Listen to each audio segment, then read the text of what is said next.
What's up, everybody? Justin here, back with my AEW Double or Nothing 2020 review. Just ended a little while ago. It just ended like 5 minutes ago. Pretty long show. What time is it? Good God. Close to 4 hours. At least for the expensive $50 price on pay-per-view. I don't know what the price was on Fight TV or what the hell the price was on BR Live, but on pay-per-view it was $50. I can't believe I dropped $50, but I enjoyed it. I needed I needed an escape badly. Horrible, tragic week for wrestling fans, and we lost Shad Gaspar. Sadly, how he died, just tragic. But he died a hero, and I don't like to say but, because it's tragic. He was only 39. He's only 3 years older than me. Just tragic about Shad. But at least he saved and got his son saved. And then last night, I found out Sunday morning around like close to 1 a.m. Hannah Kimura, Stardom superstar. She was a rising star. She had such, I believe she had such a bright fucking future. And now she's gone. It makes me sick. Before I get to my AEW review of Double or Nothing, it makes me fucking sick. How she died. How she was taken off the earth. How she was taken from us. Wrestling fans or Stardom fans or fans of Hannah Kimura. I was a fan of Stardom. I watched it. I still watch it. I will continue to watch it and support Stardom. Check out their YouTube channel. They put a lot of stuff up. A lot of free old matches from like 2019. 22 years old. She was only 22.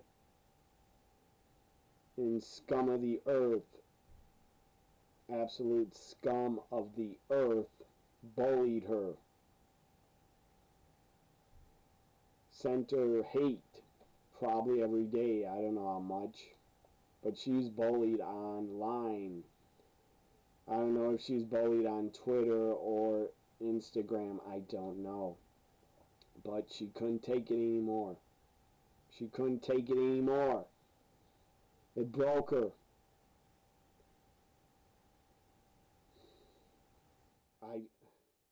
I don't know what to say. I don't know if she suffered from depression or severe depression. I don't know. But getting bullied every day, if you're a celebrity or a wrestler or a normal person, if you're not famous, if you get bullied every damn day of your life and you gotta read comments that are hateful, telling you go kill yourself. If you gotta read that shit every fucking day, it could break anybody. It could really break anybody to want to just end everything. I don't have depression or severe depression. I don't. Never have.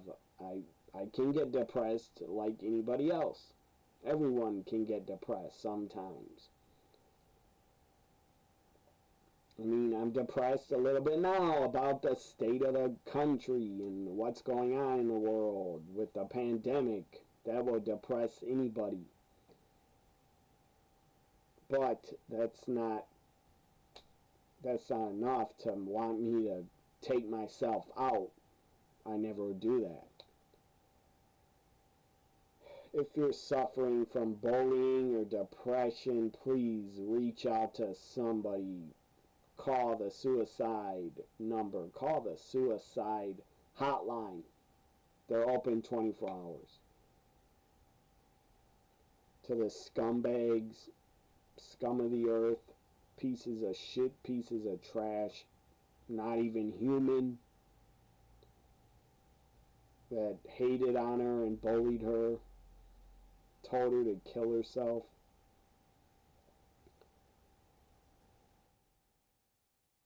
She even wrote like a suicide note.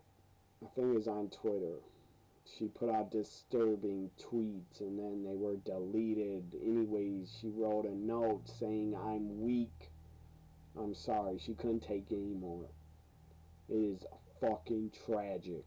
Such a beautiful young woman, talented wrestler, was left us like that. One of the most tragic fucking wrestling deaths. One of the worst ever. And Owen Hart's was really bad. It's up there as one of the worst things that ever happened in wrestling. Chris Benoit, what he did, that's one of the worst things ever also. But I can't believe it. That people are so sick that bullied her to death. Literally. I hate your guts. Whoever bullied her, picked on her, tweeted at her hate, or hated her, or commented hate towards her on social media, whoever did, you're scum of the earth. You deserve the fucking death penalty, in my opinion. People that do that. You're not fans. You deserve the fucking electric chair. That's what I would do to you if I found you or saw you. You bullied this talented young girl. For what? Because you have so much fucking hate inside of you? You're pathetic. You're scum of the earth. Whoever bullied her or sent her hate, I hope you rot in hell. And you really deserve the electric chair, in my opinion. Man, I'm angry as hell. I'm super angry all over again. Not just angry about what happened to Hannah, but sad. Tragic. One of the worst wrestling deaths ever. Maybe one of the worst deaths ever to happen to the wrestling industry and to the business is what happened to Hannah, because it should have never happened. She should still be here. So now I'm going to start my AEW Double or Nothing review. I'm sorry if I depressed anybody. I had to say that. Rest in peace, Hannah Kimura. I was a fan of yours. The world, what was yours? Tragic. And rest in peace, Shad Gaspar. So up first we had the pre-show, which I thought the pre-show was an hour, but it was only 30 minutes. Right away, when it started, we had the pre-show kicked off. 30 minutes before the pay-per-view, we had Private Party return to AEW. They've been gone a while. I believe they live in New York, and that's where New York was hit really, really bad with the virus. So I guess they couldn't travel. I don't know. But Private Party was back. It was good to see them on AEW TV. Private Party against the Best Friends. It was a good tag match. It went like 5 minutes too. I felt it went too long, but I was okay with it. Best Friends win. I predicted they would. And there you go. Or did Private Party win? I think Best Friends won. Ugh. I gotta look it up. Let me look it up. So I'll be back in a second. So I'm back. Yeah, Best Friends won. I don't know why I thought maybe the Private Party did, but Best Friends won like I predicted they would. So Best Friends win it. That was a pre-show. Now the pay-per-view. Up first we had. I'm doing. I'll try to do these matches all in order. Up first on the pay-per-view was a casino ladder match for the #1 contendership for the AEW World Title. You get the giant poker chip down with the ladder, you win a title shot. You get a future title shot. Basically, the poker chips look just like the Money in the Bank briefcase. So you had one surprise entrant at the end that I'll get to. First, you had Frankie Kazarian, Kip Sabian, Luchasaurus. God, who else?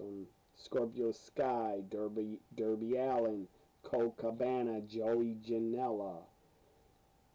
I believe Joey Janela had to replace Rey Fenix because he's injured. Orange Cassidy comes out. He was acting like a stupid millennial idiot, lazy ass. This was pretty funny. He went up to the announcers like, "What do I gotta do? I gotta climb the ladder to get the chip. I don't want to do that." It was weird.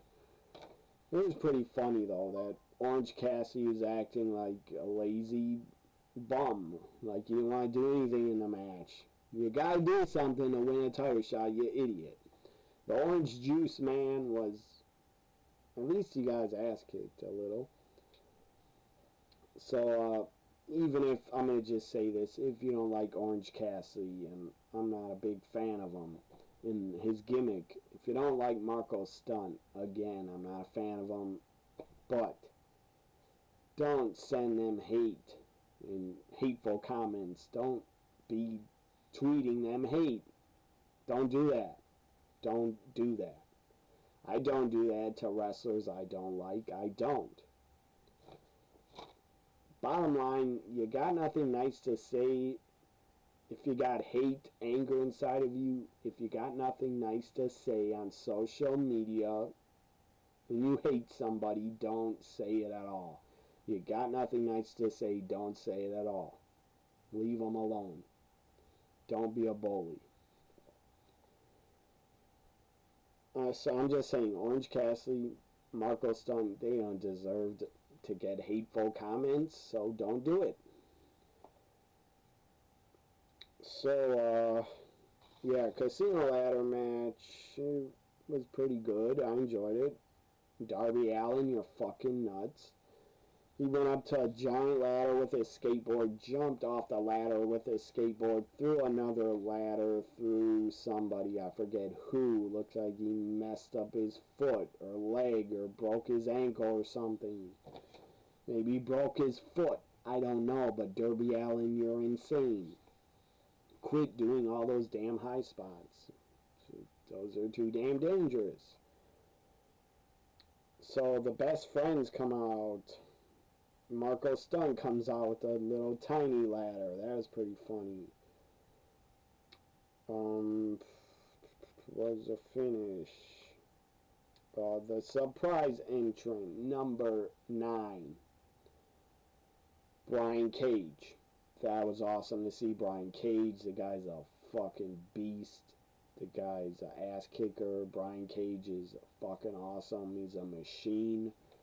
I saw a lot of his matches when he was Impact Wrestling and when he was Impact World Champion. He's damn good. He was good before Impact, but he was really good in Impact.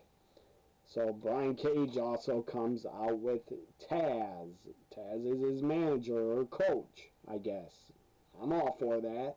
Got Jake the Snake, Arn Anderson as a manager. Why not make Taz a manager? I think that's awesome. Taz comes out with the orange towel and telling Cage, go get it, go finish everybody. Cage just gets buried at one point under a whole bunch of stuff and a giant poker chip. He gets out of it. Your winner. New number one contender. Future world title shot Brian Cage wins. It was down to Darby Allin, I believe, and Brian Cage. And Darby Allin, don't piss off Taz or don't ignore him because look what happened to you. So good for Brian Cage. That's a great signing by AEW. He made his AEW debut. Up next, MJF, Jungle Boy. It was good, but I gotta rip this part of the match. The Poison Rana. Why? The Poison Rana on the ring apron. MJF had to flip backwards and cracked and had his head bent like sideways and hit the top of his head and neck on the damn apron. Could have legit broke his neck. I don't think he did, but he might have injured some parts of his neck. Who knows? Whatever they call it, like C4 and 5. He might have broke one of his... He might have broke a bone in his neck. Who the hell knows? That spot is way too damn risky, too dangerous. Why the fuck even take it? I don't know. I'll never understand it. MJF, don't ever do that again. Don't ever take the damn Poison Rana on a damn ring apron again. Don't do it. It's not worth it. I mean, seriously, what if he broke his neck and ended up paralyzed? You think he would like and enjoy that he took the spot? If he ended up paralyzed, no, he wouldn't. He would regret it. So just don't do that again, MJF. I don't want to see you injured. You're a young, rising star. So, I predicted Jungle Boy. I don't know why. Jungle Boy loses. MJF wins. It was a pretty physical, hard-hitting matchup. Up next, we had the Tnt Championship Finals for the first ever to crown the first ever AEW TNT Champion. Stupid name for a title. I said it in my predictions. It should have been called the TV Championship. AEW TV title. But no. TNT had to step in and probably wanted a belt named after them to promote their channel, but whatever. So, the TNT Championship Finals, Cody Rhodes, Lance Archer, Arn Anderson with Cody, Jake the Snake with Lance Archer. Jake the Snake cut a pretty funny, good promo on the pre-show, where Lance Archer was destroying a messed up house. He was destroying it with a sledgehammer. Then we get a promo from Arn Anderson, also on the pre-show, was good. Arn and Jake can still talk. They're damn good talkers. So this was good. This was physical. Lance Archer, Cody Rhodes. Lance Archer beat the crap out of Cody, tossed him around, threw him around a lot, over the top rope, over the turnbuckle post, tossed him out of the seats. It was nuts. Cody took a damn beating. But, shocker, I didn't expect it. Cody Rhodes wins. I don't got a problem with it. I'm not upset about it. I just predicted Lance Archer. I thought he was a lock to win. Cody Rhodes wins. First ever TNT Championship. I'm sure Dusty's looking down on him, smiling and happy about that. So up next, we had... And by the way, Arn Anderson was thrown out from ringside. That was weird, because he's a babyface. Up next, we had the women's match. Or one of them. One of the two. Dr. Britt Baker was taken out of the match. She can't compete. She injured her leg on Dynamite.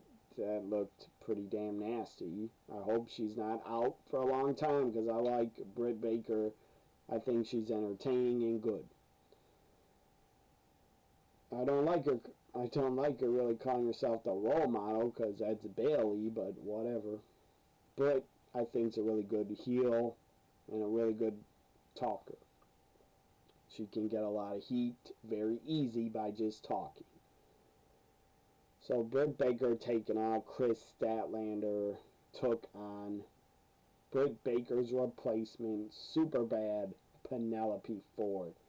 I love me some Penelope Ford. She's awesome. I think she's really good. And my God, she looks good. So this was a pretty good women's match. But Chris Statlander did a good dive. I can't remember if it went too long, but I enjoyed it. Chris Statlander wins over Penelope Ford. Super bad. By the way, Penelope Ford got involved in the ladder match because Kip Sabian was in it. And that's her fiance in real life. They're not just together as a storyline, they're really engaged, I think. So next we had Shawn Spears with a promo saying Dustin's not here, he's not coming out to face me. Shawn Spears was in a suit. I don't know why. If he had a match, why wasn't he dressed in his trunks? Shawn Spears cuts a promo, says Dustin's not here, and then his music hits. And then Spears laughs and goes, "Oh, you fell for that, didn't you? Everybody does." That was funny. Then Dustin's music hits, or he tells the ref, Aubrey, to start counting Dustin out. Dustin's music hits, he comes out, and he gets in the ring and strips Shawn Spears of the suit and pulls his damn boxer shorts down. So we had to see a full moon tonight. We got a full moon on Double or Nothing. I didn't need to see that. I wonder how Peyton Royce reacted to seeing that. Anyways, Dustin Rhodes wins over Shawn Spears. I think, why can't I effing remember?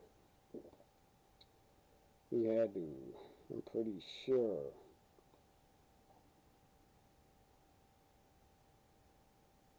Yeah, Dustin Rhodes won. I was just double checking. I knew he won. So, next we had the women's, AEW Women's Championship. No disqualification for the AEW Women's Championship. Nyla Rose defending against Hikaru Shida. Love Hikaru Shida. Love her. She's got a great YouTube channel. Subscribe to her YouTube. It's pretty awesome. So, Hikaru Shida, I'm a big fan of her, big supporter of Hikaru Shida. Nyla Rose, I don't really care about. She's not bad in the ring. She's a good monster heel, but I don't care for her. So, I just thought, please get the title off Nyla Rose. I wanted Hikaru Shida to win. I wanted her to be the champion in the face of the AEW Women's Division, to carry the division. She will do a fine job. Hikaru Shida got really beat up, took a beating, kept fighting back, kept kicking out. Singapore canes were used, tables were broken, a poker table was broken, or whatever the hell it was, roulette table. I don't really know. I don't care for poker or roulette. Anyways. Hikaru Shida took a fucking beating, but she kept fighting back and fighting back, having a heart of a lion, not staying down. Hikaru Shida even pulled off like a superplex into a Phoenix, not a Phoenix splash. She pulled off a superplex and sat down with Nyla Rose off the top. That was impressive. Hikaru Shida wins, is the new AEW Women's Champion. I love it. It was surprising, but I'm glad. I'm happy for her. on AEW Double or Dynamite, they were talking about Hana Kimura and her passing and how Hikaru Shida, I'm sure she probably knew her or was aware of her, at least. Maybe she was a friend, I'm not sure. But Hikaru Shida wins and she broke down and she started crying probably about Hana Kimura, because she was a Japanese professional wrestler just like Hikaru Shida is Japanese. Hikaru Shida is great. She is super talented. I'm very happy she is the new AEW Women's Champion. I'm glad they got the title off Nyla Rose. I didn't think she was a good champion at all. And I didn't think she could carry the division good at all. I look at Nyla Rose like I look at Nia Jax. I don't think they're that good in the ring. Nia Jax is worse, but Nyla Rose is not that much better. So, new champion Hikaru Shida, that was a great moment, a feel-good moment. And rest in peace again, Hana Kimura. I'm so happy Hikaru Shida did it and is a new champion. So, up next we had... What the hell was next? AEW World Championship. Jon Moxley defending against Brody Lee. It was a good brawl.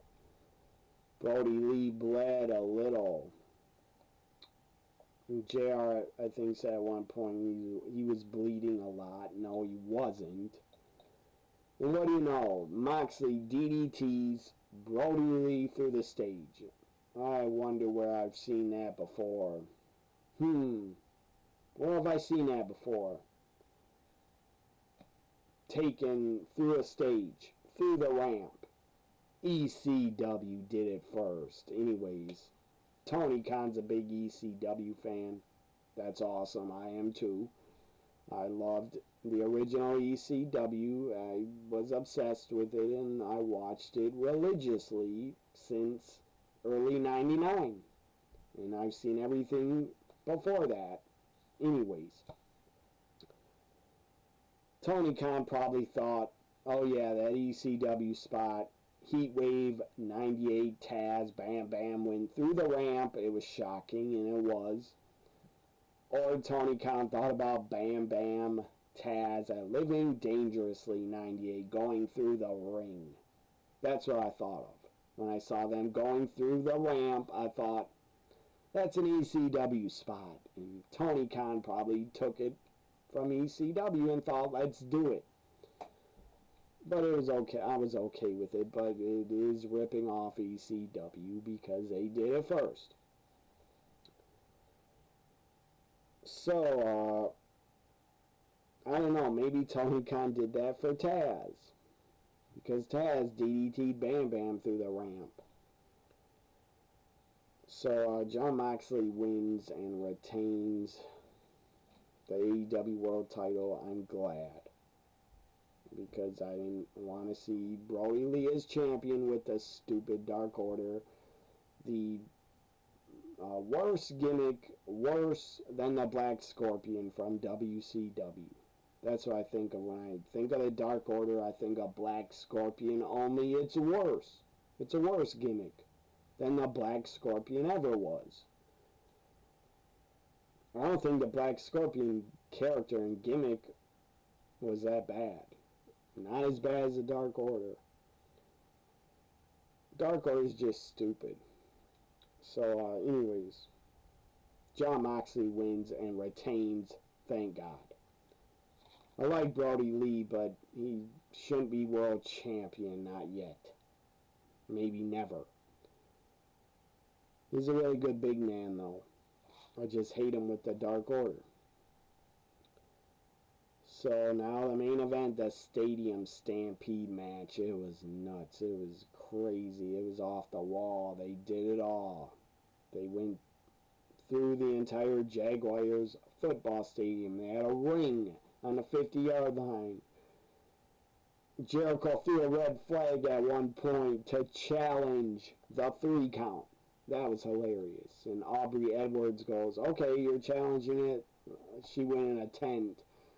And Jericho went in the tent with her and zipped it up. That was weird. But Aubrey comes out and is like, no, it stands. The call stands. That was funny. Then the other ref, the bald head ref, I forget his name, he threw a yellow flag to the Bucks and goes, excessive taunting. And the Bucks go, or one of the Bucks, I think it was Matt Jackson, super kicks a ref after he threw the flag. That was hilarious. Matt Hardy got tossed in a swimming pool and then he teleported and went back to the damn future and brought out V1 Matt Hardy. Version 1. That was funny. We got a Matt fact. That was hilarious. Hangman Page was riding a damn horse. That poor horse probably was thinking, where the fuck am I and why am I on a pay-per-view? And the horse was just sitting or standing in one spot when Hangman got off him to go to the damn bar to drink.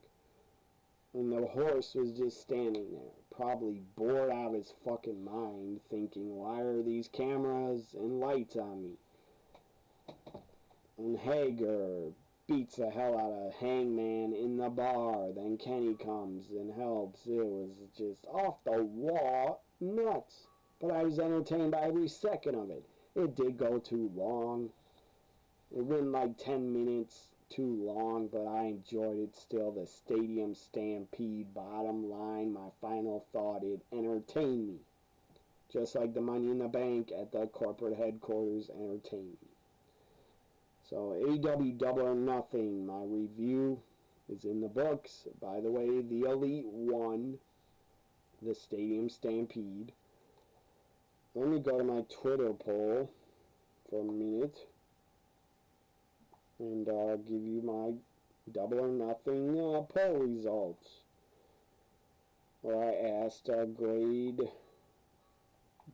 Double or Nothing 2020. Let me find my damn poll. Come on, Twitter.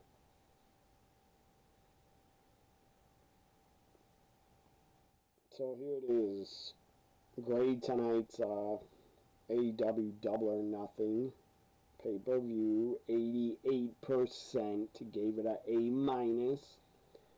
I didn't put down A+ because I don't think it was an A+ show. So 88% A-, 6% B+, 6% C+. My grade for Double or Nothing 2020, not as good as last year's because it was a first pay-per-view for AEW. AEW's 1 year old. Happy anniversary, AEW. I'm glad you're around, and I will continue to watch and support you because I like competition as a wrestling fan. So, happy anniversary, AEW. My grade for Double or Nothing 2020, I'll give it a B-. I enjoyed it. I loved Hikaru Shida winning the title. I loved it. So, like, comment, share, and subscribe. This ends my Double or Nothing review for 2020. And my final thought to everybody out there, rest in peace. Rest in peace. Hannah Kimura.